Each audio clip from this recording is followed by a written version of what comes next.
Hello friends, मैं हूं सन्मय प्रकाश और आप देख रहे हैं यूट्यूब चैनल सरकारी जॉब न्यूज़।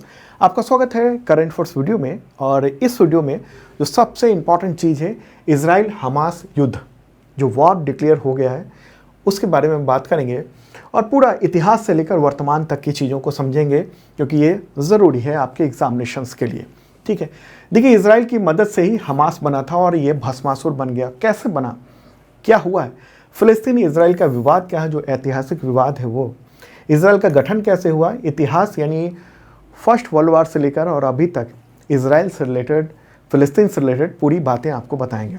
बहुत ही महत्वपूर्ण है आपके एग्जामिनेशंस के लिए और समझने के लिए भी, अगर आप एक नागरिक के तौर पर अंतर्राष्ट्रीय मुद्दों को समझना चाहते हैं तो भी। और हाँ, इस युद्ध के अलावा भी कई और क्वेश्चंस हैं, जैसे एशियन गेम्स है, उस पर भी कई सारे क्वेश्चन हैं, वो सब आपको बताएंगे। तो शुरू करते हैं दोस्तों। और हाँ, आपको पहले ही बता दूं कि इसका हिंदी और इंग्लिश दोनों लैंग्वेज में पीडीएफ अवेलेबल है, इस वीडियो के डिस्क्रिप्शन में आपको मिल जाएगा। सबसे पहले आप पूरी बात समझ लीजिए, एनिमेशन, मैप, सब कुछ के ज़रिए आपको बताएंगे। ओके। और हाँ, अगर आप तमाम एग्जामिनेशन की तैयारी करते हैं तो करंट फोर्स की शानदार तैयारी हो पाएगी इस मेंबरशिप के ज़रिए। 1 ईयर का मेंबरशिप है, इसके ज़रिए 365 दिनों तक पीडीएफ मिलता है कई तरीके के, one liner, MCQ with notes, वो भी वीकली, मंथली, क्वार्टरली, ईयरली, और इतने तरह के एग्जामिनेशन के टेस्ट सीरीज, मॉक टेस्ट, सब कुछ है। और आपकी वित्तीय स्थिति को देखते हुए इसका प्राइस बहुत ही कम रखा हुआ है, देखिएगा ज़रूर इस वीडियो के डिस्क्रिप्शन में। तो शुरू करते हैं दोस्तों, तैयार हो जाइए और सबसे पहले एक क्वेश्चन लेते हैं, फिर डिटेल बात करेंगे। तो क्वेश्चन ये होगा, किस संगठन के हमले के बाद इजराइल ने युद्ध का ऐलान कर दिया है? आंसर होगा हमास। ठीक है, हमास क्या है उसके बारे में और आगे बताएंगे, लेकिन बेसिक बात यह है जो आप जानते भी होंगे कि हमास ने हमला किया अप्रत्याशित रूप से। इजराइल तो शॉक्ड हो ही गया, पूरी दुनिया शॉक्ड हो गई है। और उसके बाद फिर युद्ध का ऐलान इजराइल ने किया है। और इस बीच लेबनान, उसने भी हमला कर दिया है इजराइल पे, और इजराइल पूरे तौर पर जवाबी कार्रवाई कर रहा है। किस पर? गाजा पट्टी पर, यानी हमास पर, और दूसरी तरफ लेबनान पर। 8 अक्टूबर की शाम तक, जब तक मैं ये वीडियो रिकॉर्ड कर रहा था, इजरायली डिफेंस फोर्सेस के एक कमांडर समेत 300 से ज़्यादा लोगों की मौत हो गई इजराइल के, और 350 से ज़्यादा फ़लस्तीनियों की मौत हो चुकी है। हज़ारों लोग घायल हैं। और इस हालात के बीच में इंडियन एम्बेसी ने वहाँ मौजूद जो भारतीय नागरिक हैं उन सबको एडवाइजरी जारी की है, सतर्क, सुरक्षित रहने को कहा है, कमरे में, घर में बंद रहने को कहा है। और भारत ने इस पूरे मुद्दे पर, प्राइम मिनिस्टर मोदी ने मुश्किल घड़ी में इजराइल के लोगों के कहा कि हम इजराइल के लोगों के साथ हैं, भारत ने ये कहा। ठीक है, तो अब इस चीज़ को मैप के ज़रिए भी समझते हैं। ये देखिए, प्यारा भारत है अपना। और अब चलते हैं मिडिल ईस्ट की ओर। ठीक है, ये है मिडिल ईस्ट, या हिंदी में कहेंगे मध्य पूर्व, और दूसरे शब्दों में अगर कहेंगे तो ये पश्चिम एशिया है। भारत की ओर से ये पश्चिम एशिया है, जिसको अमेरिका और तमाम जो यूरोपीय देश हैं वो सब इसको मिडिल ईस्ट कहते हैं। उनको लगता है कि यही मिडिल का इलाका है। ठीक है, तो उसी में यहाँ पर ये वाला जो हिस्सा है, ये है यहाँ पर इजराइल। इसको और मैप को जूम करके समझते हैं चीज़ों को। ठीक है, तो देखिए, ये रेड कलर में जो दिख रहा है वो तो है इजराइल, और ये है 2 पार्ट में आपको दिख रहा हो ग्रीन कलर का, हरे रंग का, वो है फ़िलिस्तीन। और फ़िलिस्तीन का 2 हिस्सा है जो दिख भी रहा है, तो इसको कहते हैं वेस्ट बैंक। क्या कहेंगे? West Bank. और यहाँ वाले जो हिस्सा है इसको कहते हैं गाजा पट्टी, और उस शहर को गाजा कहते हैं। ठीक है, क्लियर हो गई बात। और ये वाला जो हिस्सा है ना, ये 365 स्क्वायर किलोमीटर का इलाका है, बहुत छोटा सा इलाका है। और इस गाजा पट्टी पर या गाजा शहर पर, पूरे इस इलाके में, यहाँ पर हमास का वर्चस्व है। हमास एक संगठन है, और एक बार उसने चुनाव यहाँ पर जीता था, उसके बाद से लगातार उसका कब्जा यहाँ पर है। और इजराइल और अमेरिका सहित बहुत सारे देशों ने इसको आतंकी संगठन घोषित किया हुआ है। ओके, ईरान वगैरह कुछ देश जो हैं जो कि इसको समर्थन करते हैं, हमास को। ओके, अब हुआ क्या है? हुआ ये है कि हमास ने 7 अक्टूबर को इजराइल पर हमला किया, और उसका नाम क्या रखा? अल अक्सा स्टॉर्म। क्या नाम है? अल अक्सा स्टॉर्म। अब ये हमला कैसे हुआ? ये हमला समुद्री, हवाई, सड़क तीनों के जरिए हुआ है। आप देख रहे हैं यहाँ पर समुद्र है, ओके। ये वाला जो हिस्सा है ना, ये जो समुद्री इलाका है, ये मेडिटेरियन सी कहेंगे यहाँ पर, ठीक है, भूमध्य सागर है यहाँ पर, ओके। तो हुआ ये, यहाँ से समुद्री इलाके से हमला, इधर से ये, और हवाई हमले भी हुए। अब कैसे कैसे हुए देखिए, ये गाजा पट्टी और इजराइल के बीच में ये फेंसिंग की हुई है, बहुत ऊंचा है, बहुत मजबूत है। बुलडोजर से उसको तोड़ा गया अचानक से, और फिर अंदर से वहाँ से वाहन आए हैं, ये देखिए वाहन, और फिर सड़कों पर अंधाधुंध गोलियां चलाई गई। और एक और काम किया, क्या किया, कुछ ही रिपोर्ट करें कि 20 मिनट में 5000 रॉकेट दाग दिए हमास ने। कहाँ से? गाजा से, गाजा पट्टी की ओर से दर्जनों शहर पर दागे गए, और ये हालात इस तरीके से पूरा धुआं धुआं हो गया, बहुत सारे शहर धुआं धुआं हो गया। आप समझिए कि इजराइल पर इससे पहले इतना बड़ा रॉकेट हमला कभी नहीं हुआ था। इजराइल पर जब भी रॉकेट हमले हुए ना, इस तरीके से, अगर ये इधर गाजा पट्टी से हमले हो रहे हैं, तो इजराइल का एक डिफेंस सिस्टम है, उसका नाम है आयरन डोम, काफ़ी मशहूर है। और आयरन डोम के जरिए वो तमाम हमलों को, हवाई हमलों को वो रोक लेता था। लेकिन इस बार चूँकि रॉकेट की संख्या 5000 थी, इस वजह से वो सिस्टम भी फेल हो गया। उसने रोकने की कोशिश की, लेकिन वो रोक नहीं पाया। ऐसे में बहुत बड़े इलाके में जो है ना वो हमला हुआ। सड़कों पर हमास के लड़ाके अंधाधुंध गोलियां चला रहे थे। और इतना ही नहीं, आप ये देखिए, पैराग्लाइडर है, हमले के लिए पैराग्लाइडर का इस्तेमाल किया गया, और ऐसा पहली बार देखने को मिला। इससे पहले क्या होता था ना, हमलावर अक्सर सुरंग के जरिए आते थे, जैसे फेंसिंग की हुई है जो आपने देखा कि तोड़ रहे हैं, तो उस फेंसिंग के नीचे सुरंग बना के वहाँ से आते थे। लेकिन इजराइल ने बहुत पुख्ता इंतज़ाम किए हुए थे, इसलिए सुरंग से आना अब कम हुआ। और लेकिन इस बार बड़े पैमाने पर ये हमले किए गए हैं, ओके। तो ये जो हमला हुआ ना, वो काफ़ी दूर तक हुआ है। ये जो इजराइल है ना, तो इसका यहाँ तेल अवीव है, और दुनिया के, मतलब अमेरिका को छोड़ के दुनिया के तमाम जो भी वहाँ पर दूतावास हैं, वो सब तेल अवीव में है। वैसे तो इसकी राजधानी जो इजराइल की है और फ़िलिस्तीन की है, दोनों की कौन सी, यरूशलेम है, जो कि इसी तरफ का इलाका यहाँ पर है। लेकिन तमाम देश चूँकि विवादास्पद है, इस वजह से तेल अवीव में वहाँ दूतावास रखते हैं। तो यहाँ से इसने यहाँ तक भी हमले किए हैं, पूरे इस इलाके में, ठीक है। और यहाँ पर है लेबनान आपको कहूँ, ये वाला इस तरीके का इलाका है यह, यहाँ से भी ये हमले किए गए इस तरफ से, ओके। और क्या हुआ है, तो इस हमले की वजह से पूरी दुनिया शॉक्ड हो गई है। मतलब इजराइल के लिए तो शॉकिंग रहा है, लेकिन दुनिया के ज़्यादातर देश चौंके हैं। अब हुआ क्या उसके बाद इजराइल ने एक युद्ध का ऐलान कर दिया, और उसका नाम क्या दिया, स्वॉर्ड्स ऑफ आयरन, ये नाम दिया गया है। तो ये भी आपके एग्जामिनेशन में सवाल हो सकता है, ये स्वॉर्ड्स ऑफ आयरन जो ये एक्शन है या अभियान है या युद्ध है, वो किसकी ओर से किया गया था? इजराइल की ओर से किया गया, ठीक है।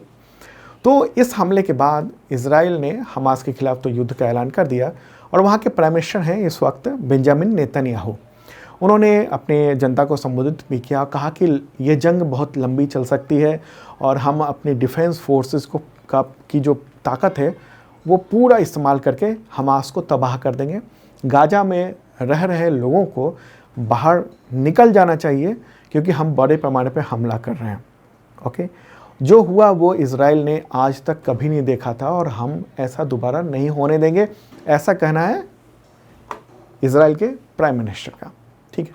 अच्छा, ये जो हमला हुआ ना, उसमें बड़े पैमाने पर महिलाओं को, लड़कियों को उठा कर ले गए हैं ये हमास के लड़ाके, ओके। और ये जो इजराइल पर हमला हुआ ना, वो आप देखिए कि इजराइल पे कई बार हमले हुए हैं, बहुत बार अब तक, जब से गठन हुआ है। 1948 में जो गठन हुआ, उसके बाद से लगातार हमले हुए हैं।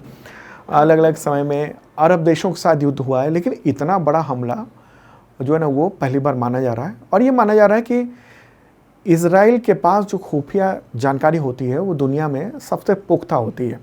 एक तो अमेरिका के पास होती है जो CIA है, और दूसरी जो जानकारी होती है सबसे मजबूत वो होती है वहाँ की इजराइल की खुफिया एजेंसी मोसाद के पास। वो बहुत मशहूर है और ये माना जाता है कि इजराइल के पास वो जो ट्रैकिंग सिस्टम है ना, उसको भेद पाना आसान नहीं है। और ये भी कहा जाता है कि इजराइल ने अपने देश को इतना सुरक्षित कर लिया है कि बगैर इजाज़त परिंदा भी पर नहीं मार सकता, ऐसा कहा जाता था।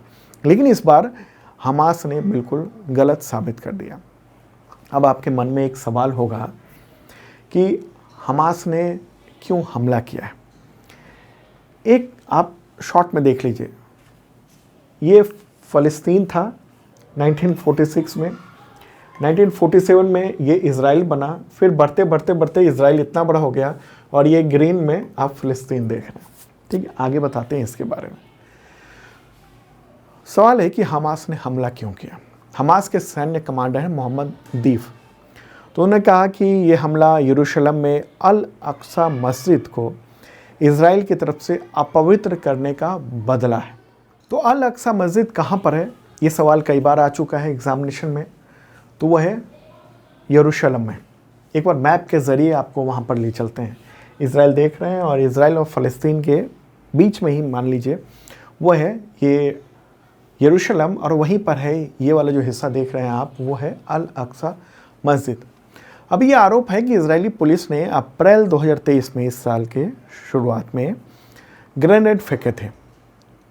तो अब ये कहना है हमास के प्रवक्ता का, ये कार्रवाई उन अरब देशों को जवाब है जो इजराइल के साथ करीबी बढ़ा रहे हैं। देखिए, हाल के दिनों में तमाम मीडिया रिपोर्ट्स में ये दावा किया गया था कि अमेरिका की पहल पर सऊदी अरब जो है ना, वो इजराइल को एक देश के रूप में मान्यता दे सकता है। इससे पहले कुछ अरब देश जो है मान्यता दे चुके हैं इजराइल को। और ये जो इलाका है ना, अल अक्सा मस्जिद, उसके आसपास का, या कहें पूरे यरूशलेम, वो बहुत विवादास्पद है। यहूदी जो है उसको अपना घर मानते हैं। उनका दावा है कि ईश्वर ने अब्राहम और उनके वंशजों को ये जगह सौंपी थी और ये पवित्र स्थल है। वहाँ पर एक दीवार भी है जिसकी पूजा करते हैं यहूदी लोग, और यहीं पर अल अक्सा मस्जिद है।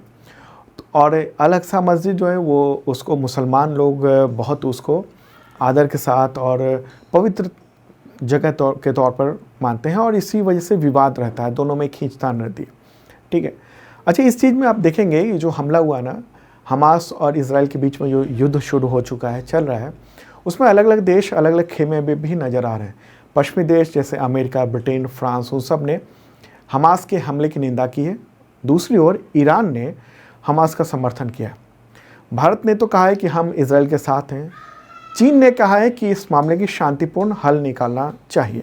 ठीक है, अब इसको समझते हैं कि हमास जो है वो क्या है, कैसे बना, क्या हुआ। देखिए, इजराइल का गठन हुआ था 1948 में। वैसे हम विस्तार से आगे बताएंगे इजराइल का गठन कैसे हुआ। तो 1948 में जो इजराइल का गठन हुआ, उसके बाद फ़लस्तीन से उसका संघर्ष हर स्तर पर चल रहा था, चाहे बौद्धिक तौर पर हो, चाहे राजनयिक तौर पर हो, चाहे अंतर्राष्ट्रीय तौर पर हो, मतलब हर जगह पर, चाहे लड़ाई के तौर पर ही क्यों ना हो। इजराइल को जब लगा कि डिप्लोमेटिक लेवल पर वो फ़लस्तीन के सामने कमज़ोर पड़ रहा है, तो 1970 के दशक में उसने फ़लस्तीन के एक कट्टरपंथी संगठन को जो है उदारवादी फ़लस्तीन नेताओं के खिलाफ खड़ा कर दिया, और इसका नाम क्या दिया, हमास दिया नाम। ठीक है, एक न्यूज़ दिखा देना चाहता हूँ वाशिंगटन पोस्ट का। जब हम इस पर सर्च कर रहे थे, रिसर्च कर रहे थे कि आपको पूरी बात यहाँ समझाई जाए, उसी वक्त मुझे ये न्यूज़ मिला, how Israel help create Hamas.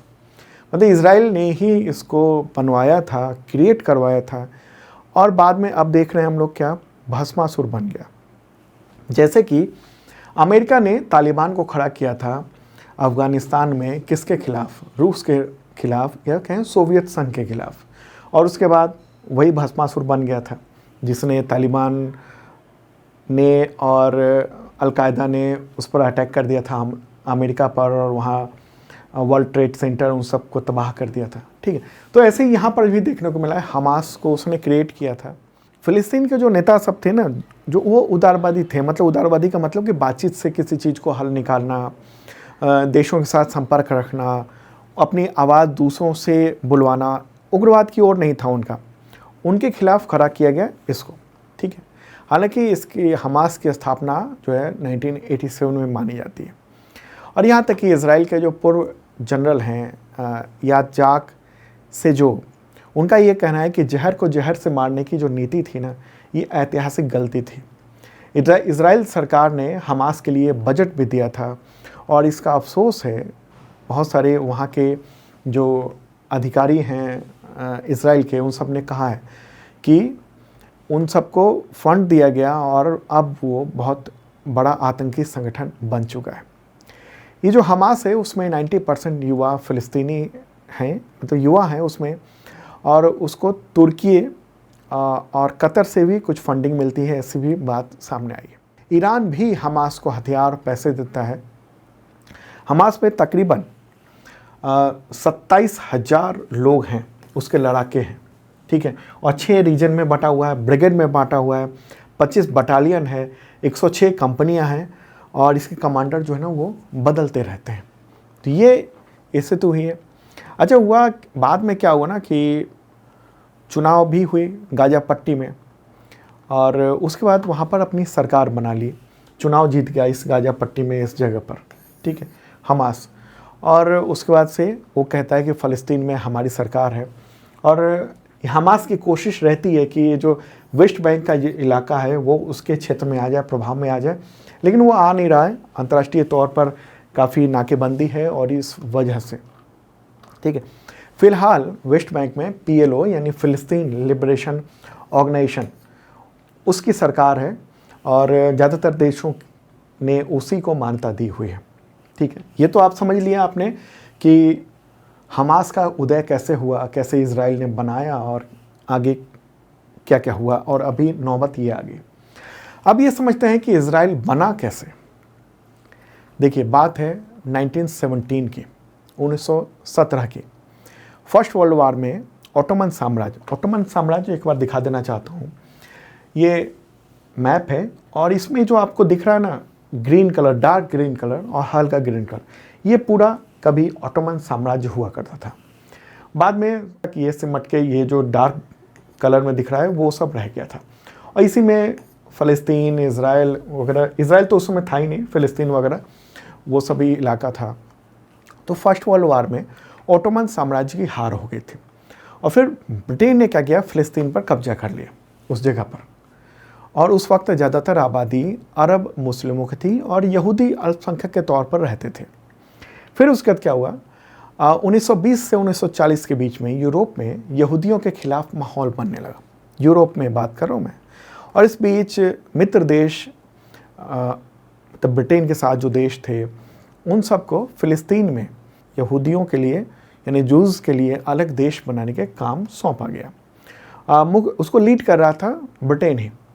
और इसी दौरान सेकेंड वर्ल्ड वार हुआ और हिटलर की फ़ौज ने लाखों यहूदियों का नरसंहार किया। वर्ल्ड वार ख़त्म होते होते पश्चिम देशों को अंदाज़ा लग गया था। क्या अंदाज़ा लग गया था? क्रूड ऑयल का भंडार के बारे में। अरब देश में क्रूड ऑयल था और एनर्जी जहाँ पर रहेगी, जिसके पास एनर्जी का इतना बड़ा भंडार होगा, तो वो आने वाले वक्त में पूरी दुनिया में उसकी सत्ता हो सकती है। इसका अंदाज़ा ब्रिटेन, अमेरिका और तमाम जो मित्र देश थे ना, उन सबको शुरू में ही हो गया था। और इसी वजह से इज़राइल पर काम शुरू हो गया। इज़राइल पर काम किया गया कि मिडिल ईस्ट जो है ना, यानी अरब देश, वो हमेशा दबे रहे, वहाँ पर कुछ ना कुछ युद्ध का माहौल वहाँ रहे। तो सेकेंड वर्ल्ड वार के बाद कई देशों की स्थिति खराब हुई। ब्रिटेन की भी स्थिति, आर्थिक स्थिति थोड़ी डमाडोल हुई और उसने क्या किया, 1947 के आसपास वो फ़लस्तीन को छोड़ के चला गया ब्रिटेन। लेकिन इज़राइल पर काम अभी भी चल रहा था, तो पश्चिमी देशों ने समर्थन किया और उसके बाद 14 मई 1948 को यहूदी नेताओं ने क्या किया, फ़लस्तीन में इज़राइल बनाने की घोषणा कर दी। और इसके बाद 8 महीने तक जंग हुई। एक तरफ अरब देश थे, दूसरी तरफ पश्चिमी देशों के समर्थन में इज़राइल था, ठीक है। और फ़लस्तीनियों को अपने इलाके से, उन इलाकों से हटाया गया। आप देख रहे हैं ये जो वाइट सा कुछ दिख रहा होगा, वो यहूदियों की बस्तियां थी। और बाद में फिर जब ये घोषणा कर दी गई और युद्ध चला 8 महीने तक, 1948 में फिर इज़राइल इस तरीके के स्वरूप में आने लगा। फिर यूनाइटेड नेशंस ने कुछ प्लान भी बनाए लेकिन एक्चुअल में ऐलान नहीं हुआ था इसराइल का उस वक्त तक। यहाँ तक कि जुलाई 1949 तक इजरायली फोर्सेस करीब 7.5 लाख फ़लस्तीनियों को वहाँ से निकाल चुके थे। फिर 1949 में सीज़ फायर का ऐलान हुआ, युद्ध रुक गया। फ़लस्तीन का ज़्यादातर हिस्सा वो इजराइल के कब्जे में आ चुका था, ये स्थिति थी। ठीक है, फ़लस्तीन के कब्जे में आ चुके थे। तो दो इलाके में बट गया था, एक वेस्ट बैंक, दूसरी ओर जो मिस्र के पास का इलाका था गाजा कहा गया। तो फ़लस्तीन की राजधानी जो है यरूशलेम, वो भी दो हिस्से में बट गई। एक तरफ जो आधा हिस्सा है वो फ़लस्तीन की ओर चला गया और आधा हिस्सा किसके पास आ गया, इजराइल के कब्जे में आ गया बहुत सारा इलाका। ठीक है, फिर उसके बाद क्या हुआ, 1964 में फ़लस्तीन को इजराइल से आज़ाद करवाने के लिए फ़लस्तीन लिबरेशन ऑर्गेनाइजेशन यानी PLO की स्थापना हुई। और PLO के लोग जो थे वो बातचीत में विश्वास रखते थे ज़्यादातर, कुछ उसमें भी कुछ हिंसा की ओर सोचते थे, लेकिन ज़्यादातर बातचीत में ये विश्वास रखते थे। तो वो क्या कर रहे थे, वो डिप्लोमेटिक ढंग से पूरी दुनिया में अपनी आवाज़ उठा रहे थे कि किस तरीके से फ़लस्तीनियों को बेदखल कर दिया गया, वहाँ के लोगों को भगा दिया गया, मार दिया गया, इस तरह की बातें कर रहे थे। तो इसको तोड़ निकालने के लिए इजराइल ने हमास की स्थापना करवाई थी। हालांकि जो हम लोग अभी देख रहे हैं कि वो भस्मासुर साबित हुआ है। ठीक है, फिर कई बार युद्ध हुए, जैसे 1967 में इजराइल ने मिस्र, जॉर्डन और सीरिया को हराया और ईस्ट यरूशलेम, वेस्ट बैंक, गाजा पट्टी, गोलन हाइट्स, इन सब पर कब्जा कर लिया था। मतलब पूरे लगभग इजराइल पर उसका कब्जा हो गया था। 6 डे वॉर भी कहा जाता है इसको। ये भी सवाल हो सकता है आपको, 6 डे वॉर कब हुआ था, तो 1967 में हुआ था। इसके बाद इजराइल ने क्या किया कि तमाम जो कब्जे वाले इलाके थे वहाँ पर यहूदी कॉलोनी बसाना शुरू कर दिया और फ़िलिस्तीनियों को अपना घर छोड़कर जाना पड़ा। फिर आई बात 1973 में। उस वक्त मिस्र के नेतृत्व में अरब देशों के समूह ने एक बार फिर से इजराइल पर हमला किया, लेकिन अमेरिका की मदद से इजराइल ने अरब देशों को हरा दिया। मिस्र के बहुत सारे इलाकों पर कब्जा कर लिया था। किसने? मिस्र के बहुत सारे इलाकों पर इजराइल ने कब्जा कर लिया था। जैसे एक बार मैप के थ्रू भी आपको दिखा देना चाहता हूँ मैं। मिस्र यानी इजिप्ट जो है ना, वो ये वाला इलाका है, इधर वाला, यहाँ ये वाला इलाका आप देख रहे हैं इस तरीके से, ये है मिस्र। ठीक है, तो इजराइल ने उस दौरान यहाँ पूरे इलाके पर कब्जा कर लिया था। ये कब की बात है? ये बात है 1973 की बात है। हालांकि बाद में फिर बातचीत हुई, उसके बाद वो इलाका इजराइल ने छोड़ दिया था। इस यूनाइटेड नेशंस ने एक प्रस्ताव जारी किया, उसको कहते हैं प्रस्ताव संख्या 181। उसके तहत फ़िलिस्तीन को आधिकारिक तौर पर दो हिस्से में बांट दिया गया। ये इस तरह से, एक गाजा पट्टी और एक ये वेस्ट बैंक, बाकी इलाका इजराइल घोषित हो गया। ठीक है, मतलब उससे पहले इजराइल का कब्जा था, यहूदियों का कब्जा था पूरे इलाके पर, लेकिन ये घोषित कर दिया गया कि चलो फ़िलिस्तीन ये और ये सिर्फ यही दो इलाके हैं। ओके, समझ रहे हैं? तो एक यहूदियों के लिए एक देश और दूसरा अरब मुस्लिमों के लिए। और यरूशलेम को उसी के दौरान क्या कर दिया, इंटरनेशनल सिटी घोषित कर दिया गया था यरूशलेम को। तो यूनाइटेड नेशंस के इस प्रस्ताव को यहूदी लीडर ने तो स्वीकार कर लिया। उनके लिए तो फ़ायदा था क्योंकि उनके देश को एक तरह से अंतर्राष्ट्रीय मान्यता मिल रही थी, लेकिन अरब देशों ने इनकार कर दिया। फिर आई बात 1978 में। उस वक्त मिस्र और इजराइल ने एक डेविड एकॉर्ड के जरिए समझौते करने की कोशिश की, लेकिन ये लागू नहीं हुआ। और फिर उसके बाद से 2005 तक छोटी बड़ी जंग होती रही। इस दौरान क्या हुआ कि इजराइल ने वेस्ट बैंक से धीरे धीरे हालांकि कब्जा हटा लिया, जो वेस्ट बैंक पर उसका कब्जा था बहुत सारे इलाकों में। 2006 में इजरायली फोर्स ने गाजा शहर को छोड़ दिया कब्जा करने के 38 साल बाद। ये गाजा स्ट्रिप कहते हैं इस इलाके को, वहाँ को। ठीक है, और यहाँ पर चुनाव हुए और उस दौरान हमास ने जीत हासिल कर ली। तो उससे पहले तक हमास को समर्थन था इजराइल का। तो जब चुनाव जीत गया तो हमास ताकतवर हो गया कि उसने कहा कि इजराइल जो है ना, वो ये वाला यानी यहूदी लोग ये वाला हिस्सा खाली कर दें, ये पूरा का पूरा फ़िलिस्तीन है और ये हम इस पर कब्जा करेंगे। अब यहाँ पर लड़ाई शुरू हो गई दोनों के बीच में, और इस दौरान फ़िलिस्तीनी आतंकियों ने इजराइल पर कई बार हमले किए। हम आतंकी कहेंगे अभी, लेकिन उस वक्त लड़ाके थे। और इसका जवाब इजराइलियों ने भी दिया, गाजा पर हमला किया और कईयों की मौत हुई। 2012 में काफ़ी ज़्यादा टेंशन हो गया। 2012 में इजराइल ने हमास के मिलिट्री चीफ अहमद जबारी को मार डाला और इसके बाद तो गाजा की ओर से बहुत बेतरतीब रॉकेट दागे गए। इजराइल ने भी एयर स्ट्राइक किया। 2014 में भी हुआ। टेंशन लगातार बनता रहा। फिर 2017 में अमेरिकी राष्ट्रपति डोनाल्ड ट्रंप, उन्होंने पूरे यरूशलेम जो इंटरनेशनल सिटी घोषित किया जा चुका था यूनाइटेड नेशंस के द्वारा, तो पूरे यरूशलेम को इजराइल की राजधानी घोषित कर दी। इजराइल तो कहता था कि ये पूरा यरूशलेम मेरा है और ये हमारी राजधानी है, लेकिन ऐसा पहली बार था जब किसी देश ने औपचारिक रूप से घोषणा का समर्थन किया हो। तो अपना दूतावास जो है ना, अमेरिका ने तेल अवीव से हटाकर शिफ्ट कर दिया यरूशलेम में। और अब हम लोग देख रहे हैं 2023 में हमास ने अब तक का सबसे बड़ा हमला किया है इसराइल पर। ये पूरा मामला है, लगातार जो घटनाएं हुई हैं, पूरी स्थिति को आप, मुझे लगता है कि आप समझ चुके होंगे। इजराइल फ़लस्तीन का मामला क्या है, हमास का मामला क्या है। ओके, तो पूरा PDF भी अवेलेबल है इस वीडियो के डिस्क्रिप्शन में, आप वहाँ से देख लेना आप। ओके, अब आगे बढ़ेंगे और अगले टॉपिक पर लेंगे, बातचीत करेंगे, लेकिन आप PDF डाउनलोड करना मत भूलना, इस वीडियो के डिस्क्रिप्शन में है। और एक मेंबरशिप प्लान भी है आपके लिए 1 ईयर का, और इसके ज़रिए करंट अफेयर्स की तैयारी शानदार हो सकेगी। चलिए अब आगे बढ़ते हैं दोस्तों, अगला क्वेश्चन लेते हैं। क्वेश्चन होगा 19वें एशियन गेम्स के T20 इंटरनेशनल में किस क्रिकेट टीम ने गोल्ड मेडल जीता है? आंसर होगा भारत। भारत ने जीता है 7 अक्टूबर को।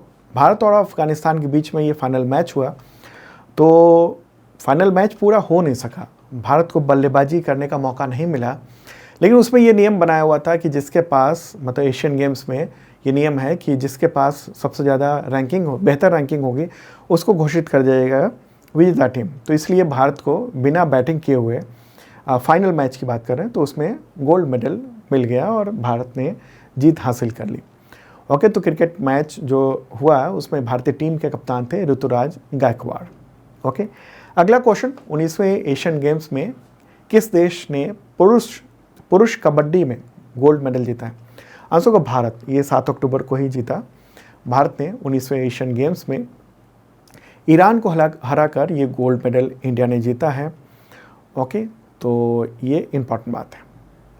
और हाँ, आपको बताऊं कि एशियन गेम्स में पुरुष कबड्डी में ये 8वां गोल्ड मेडल था। इससे पहले इतनी बार इंडिया ने गोल्ड मेडल जीता हुआ है पुरुष कबड्डी में।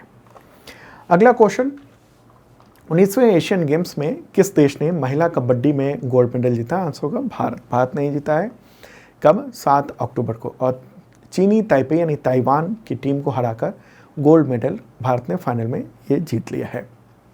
आगे बढ़ते हैं, अगला क्वेश्चन लेते हैं। 19वें एशियन गेम्स में भारत के लिए 100वां मेडल किस टीम ने जीता? आंसर होगा महिला कबड्डी टीम। ठीक है, और भारत के लिए ऐतिहासिक उपलब्धि थी। आगे बढ़ते हैं, अगला क्वेश्चन, 19वें एशियन गेम्स में किन भारतीय खिलाड़ियों ने स्क्वैश मिश्रित युगल टूर्नामेंट में गोल्ड मेडल जीता है? आंसर होगा दीपिका पल्लिकल और हरिंदर पाल संधू। ठीक है, तो 5 अक्टूबर को उन्होंने फाइनल में मलेशिया को हराकर यह खिताब जीता है इन दोनों ने। ओके, स्क्वैश क्या है? स्क्वैश जो है ना, वो टेनिस के जैसा ही है, लेकिन सामने ना कोई खिलाड़ी नहीं होता है, दीवार होती है, तो मारना होता है और दीवार से टकरा कर बॉल आती है और फिर उसी में खेलना होता है। ठीक है, ये हुई बात। आगे बढ़ते हैं, अगला क्वेश्चन, 19वें एशियन गेम्स में किस देश ने पुरुष हॉकी में गोल्ड मेडल जीता है? आंसर होगा भारत। ठीक है, 6 अक्टूबर को भारत ने ये जीत लिया है। ओके, भारत ने जापान को 5-1 से हराया और गोल्ड मेडल जीता है। और इसी के साथ भारत ने पेरिस ओलंपिक जो 2024 में होने वाला है उसके लिए क्वालिफाई भी कर लिया है। आगे बढ़ते हैं, अगला क्वेश्चन, 19वें एशियन गेम्स में किन खिलाड़ियों की पुरुष कंपाउंड टीम ने तीरंदाजी में गोल्ड मेडल जीता है? आंसर होगा अभिषेक वर्मा, ओजस देवताले और प्रथमेश जावकर। ये खिलाड़ी थे, इन 3 खिलाड़ियों के टीम ने ये जीता है। आगे बढ़ते हैं, अगला क्वेश्चन लेते हैं, 19वें एशियन गेम्स में किन खिलाड़ियों की महिला कंपाउंड टीम ने तीरंदाजी में गोल्ड मेडल जीता है? अब यहाँ पर महिला खिलाड़ियों की बात हो रही है। आंसर होगा ज्योति सुरेखा, अदिति स्वामी और परनीत कौर।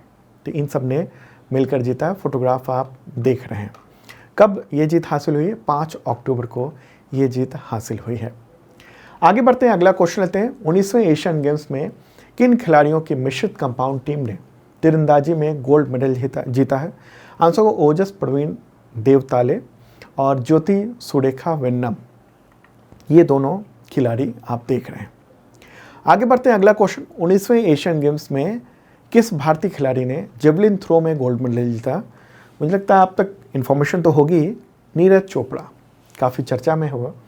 तो 4 अक्टूबर को उन्होंने ये बेस्ट थ्रो किया और गोल्ड मेडल अपने नाम किया है।